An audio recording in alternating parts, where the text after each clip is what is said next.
আসসালামু আলাইকুম। শিরোনামে আমন্ত্রণ জানাচ্ছি আমি রাইসুল হক চৌধুরী। বাংলাদেশকে ভারতের প্রধানমন্ত্রী নরেন্দ্র মোদীর হাতে ছেড়ে দিয়েছেন মার্কিন প্রেসিডেন্ট ডোনাল্ড ট্রাম্প। বৃহস্পতিবার ওয়াশিংটনে ভারতের প্রধানমন্ত্রী নরেন্দ্র মোদীর সঙ্গে বৈঠকের আগে এক ভারতীয় সাংবাদিকের প্রশ্নের জবাবে এই কথা বলেন তিনি। তবে এই বিষয়টি নিয়ে ইতোমধ্যেই বিতর্ক তৈরি হয়েছে। অনেকে বলছেন ট্রাম্প বাংলাদেশকে মোদীর হাতে ছেড়ে দেওয়ার কথা বলেননি, বরং বাংলাদেশ ইস্যুতে করা প্রশ্নের জবাবে দেওয়ার জন্য বিষয়টি মোদির উপর ছেড়ে দেওয়ার কথা বলেছেন তিনি। এ সময় শেখ হাসিনাকে অপসারণে আমেরিকার ডিপ স্টেটের কোনো ভূমিকা নেই বলেও মন্তব্য করেন ডোনাল্ড ট্রাম্প।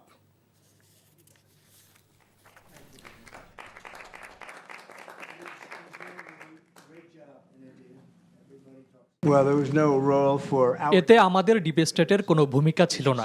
এটি এমন একটি বিষয় যা নিয়ে প্রধানমন্ত্রী দীর্ঘদিন ধরে কাজ করছেন। শত শত বছর তারা কাজ করছে।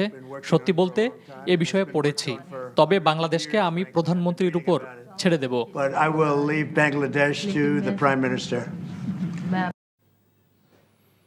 আগামী ডিসেম্বরের মধ্যে বাংলাদেশের জাতীয় নির্বাচন হবে বলে আশা প্রকাশ করেছেন প্রধান উপদেষ্টা প্রফেসর মোহাম্মদ ইউনূস। তবে সংস্কারের জন্য প্রয়োজন হলে আসছে বছরের প্রথম 3 মাসের মধ্যে নির্বাচন হবে। ওয়ার্ল্ড গভর্নমেন্ট সামিটে অংশগ্রহণের জন্য দুবাই সফরে থাকা প্রধান উপদেষ্টা বৃহস্পতিবার সংযুক্ত আরব আমিরাত ভিত্তিক সংবাদ মাধ্যম দ্য ন্যাশনালকে দেয়া সাক্ষাৎকারে এই কথা জানান। বলেন, 16 বছরের মধ্যে একটি যথাযথ, বিশ্বাসযোগ্য, দৃশ্যমান ও স্বচ্ছ নির্বাচন হবে। জনগণ এটা উদযাপন করবে ও তাদের দায়িত্ব শেষ হবে। দেশ সংস্কারের জন্য গঠিত 15টি কমিশনের সুপারিশ নিয়ে জাতীয় ঐকমত্য কমিশন গঠনের কথাও তুলে ধরেন তিনি। এছাড়া ক্ষমতাচ্যুত প্রধানমন্ত্রী শেখ হাসিনা সহ তার জ্যেষ্ঠ কর্মকর্তাদের শাস্তির মুখোমুখি করা হবে বলেও জানান ডক্টর ইউনূস।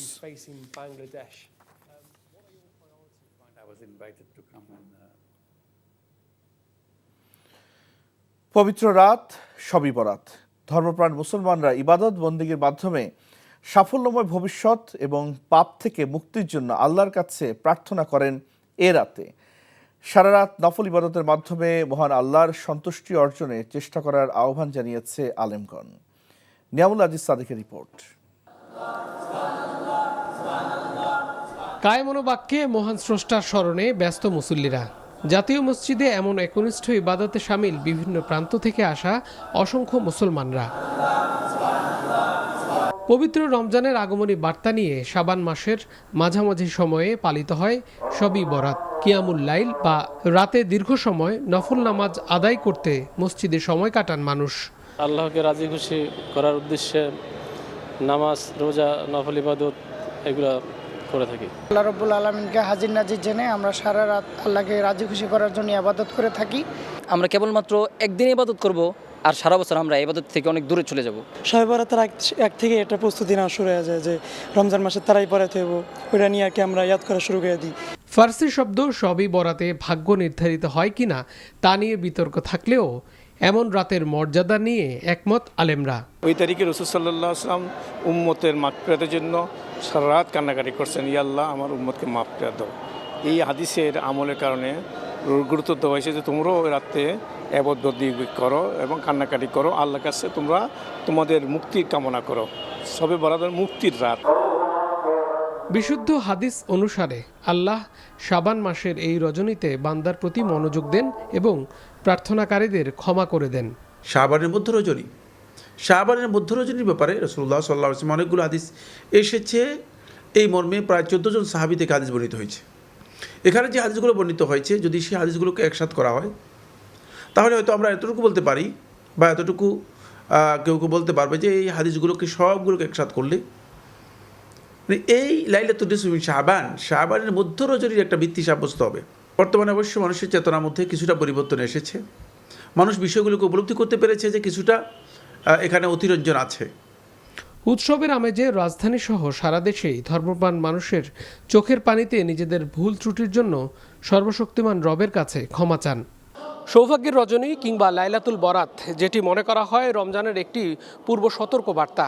মুসলমানরা যেন সত্যিকার অর্থে জিকির, আজগার, তসবিহ, তাহলিল কিংবা পুণ্যের কাজের মাধ্যমে পুরো একটি মাস তাদের সকল পাপাচার মুক্ত করে নতুনভাবে জীবন শুরু করতে পারেন, এ ধরনের একটি প্রেরণা দেওয়া হয়, এ ধরনের একটি বার্তা দেওয়া হয় এই লাইলাতুল বরাতের মাধ্যমে।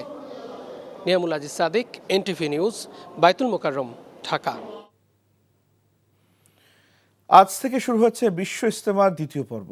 এতে অংশ নিতে এখনও দলে দলে টঙ্গীর তুরাগ পাড়ে সমবেত হচ্ছেন মুসল্লিরা। দিল্লির নিজামুদ্দিন মারকাজের মাওলানা সাদ আহমেদ কান্ধলবি অনুসারীরা অংশ নিচ্ছেন এই পর্বে। দ্বিতীয় পর্ব শুরুর প্রথম দিনে জুমার নামাজ পড়তে ইজতেমা ময়দানে আসছেন মুসল্লিরা। সকাল থেকেই চলছে ইসলামের বয়ান। এছাড়া আজ রাত পবিত্র শবে বরাতের রাত হয়। অধিক সওয়াব হাসিলের লক্ষ্যে ইজতেমা এসে ইবাদত বন্দেগীর জন্য ময়দানে এসে জড়ো হচ্ছেন ধর্মপ্রাণ মানুষ। রোববার আখিরি মোনাজাত পর্যন্ত তাবলিগ জামাতের শীর্ষস্থানীয় দেশি বিদেশি মাওলানা ও মুরব্বীরা বিভিন্ন ভাষায় পর্যায়ক্রমে মূল্যবান বয়ান করবেন। এর আগে শান্তিপূর্ণভাবে 58তম বিশ্ব ইজতেমার প্রথম পর্ব শেষ হয়েছে গত 5 ফেব্রুয়ারি।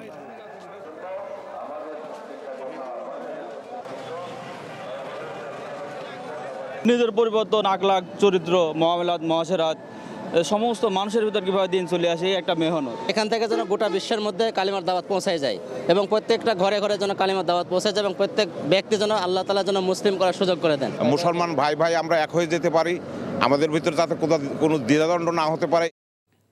শিরোনাম এইটুকুই। এই খবরের ভিডিও আপডেট জানতে ভিজিট করুন এনটিভি অনলাইন www.ntvbd.com। এছাড়াও এনটিভি জনপ্রিয় সব অনুষ্ঠান ও খবরের আপডেট জানতে ভিজিট করুন আমাদের ইউটিউব ও ভেরিফাইড ফেসবুক পেজ। 12টায় মধ্যাহ্নের খবর দেখার আমন্ত্রণ রইল।